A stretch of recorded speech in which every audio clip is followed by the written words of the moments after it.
Hi viewers, today we're looking at the SUBDATE function in MySQL Workbench.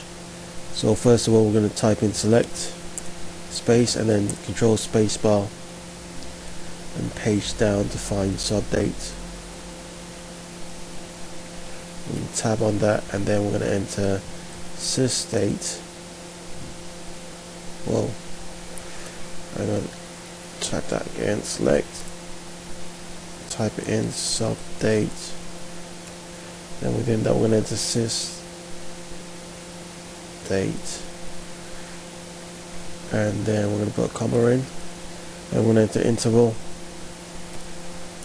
and then we're going to specify 12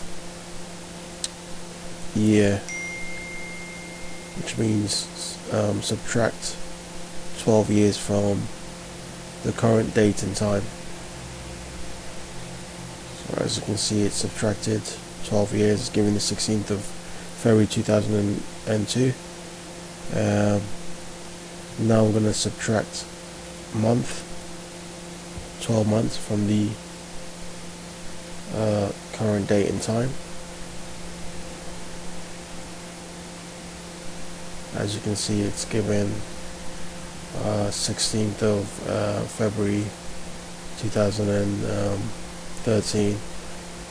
And also I think you can actually enter from GEO, which is the proper way to run the query. Let's try that with days. So we're going to say subtract an interval of 12 days from GEO. You can see it's giving us the 4th of February 2014. And we're going to try and subtract hours by entering hours, so subtract 12 hours from the current date and time, and it gives us the same date as today, but it's actually saying 9:41 AM. And we're going to try seconds to end the tutorial. So we're going to subtract 12 seconds from the current date and time.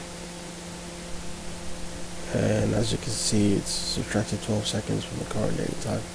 That's a SUBDATE function, subtract date function in MySQL Workbench.